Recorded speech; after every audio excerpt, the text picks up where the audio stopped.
Bonjour les explorateurs, j'espère que vous allez bien. Est-ce que vous vous souvenez, l'année dernière, nous avons abordé un sujet super intéressant. Je parle bien sûr du hérisson. Vous vous souvenez de ces images?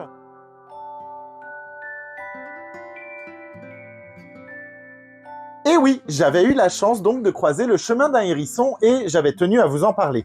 Aujourd'hui, c'est bientôt le printemps, il faut à nouveau aborder le sujet. Ce petit mammifère qui peuple nos campagnes mais aussi nos villes se nourrit exclusivement d'insectes mais aussi de fruits.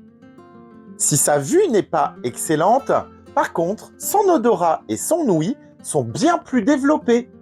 Vous avez déjà remarqué, lorsqu'il se sent menacé, il se met en boule. Et il est très compliqué de le prendre dans ses mains. D'ailleurs, je ne le conseille pas. Les pics, en fait, de notre ami l'hérisson, sont des poils qui sont très développés et qui ont une très grosse base, en fait, pour éviter, lorsque ça vous pique, eh bien, que ça fasse un genre de système de ressort pour éviter de lui rentrer dans la peau. Il s'agira principalement du dos et du flanc du hérisson qui seront recouverts de pics. Pour pouvoir les replier, en gros, il va mettre beaucoup de salive pour ne pas se blesser. Si vous avez l'habitude d'aller chercher des traces dans la forêt, eh bien, vous allez pouvoir constater qu'elles sont très petites, ces traces, mais facilement reconnaissables, autant par les pattes avant que par les pattes arrière. Il faut avoir de bons yeux quand même, être un très bon pisteur. Au moment du crépuscule, eh bien, c'est à ce moment-là qu'il va prendre ses petites pattes et parcourir des kilomètres. De la haie, des champs, des jardins, il va tout visiter et surtout, il va nous rendre un grand service. Et qu'est-ce qu'il aime manger? Les limaces et les escargots. Alors ça, c'est son plat du jour préféré. Mais pas que, il va manger les chenilles, les mille-pattes, les perce-oreilles. Alors, comme je l'ai dit tout à l'heure, lorsqu'il se sent menacé, il se met en boule, ce qui veut dire qu'il va donc se protéger. Il peut rester des heures comme ça, alors on n'attend pas juste à côté qu'il revienne à lui. Et aussi sympathique qu'il soit, eh bien, il fait partie de ce que l'on appelle la chaîne alimentaire. Alors, il n'a pas beaucoup de prédateurs, mais il en a quand même. Le renard, lui, en général, il s'en désintéresse assez vite et repart avec des piquants plein la truffe.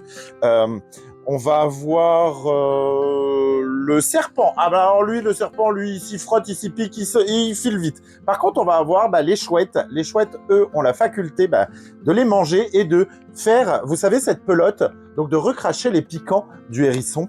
Et le professionnel, le plus gros prédateur de notre ami le hérisson, il s'agira donc du blaireau.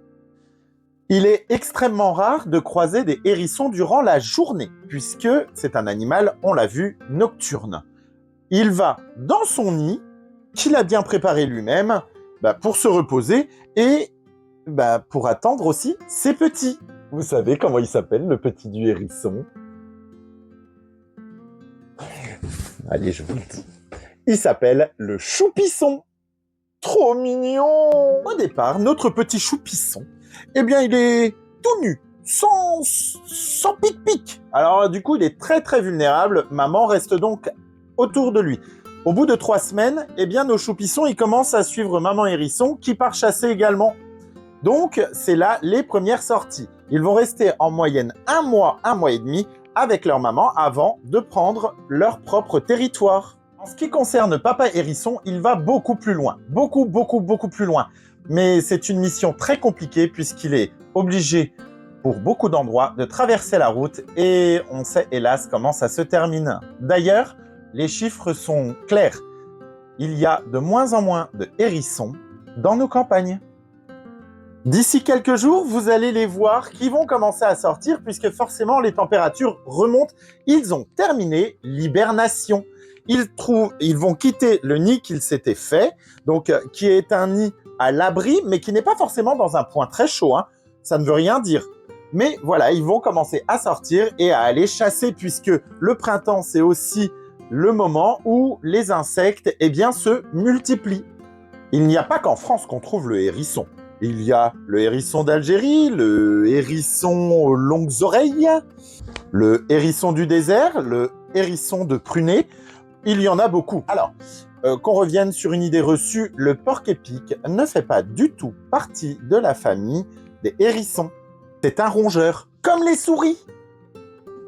Je pense qu'il n'est pas nécessaire de te dire que tu peux aider nos amis, les hérissons, en leur construisant un abri. Tu trouveras tous les détails sur Internet. À partir d'une simple palette, tu vas vraiment pouvoir faire des choses extraordinaires.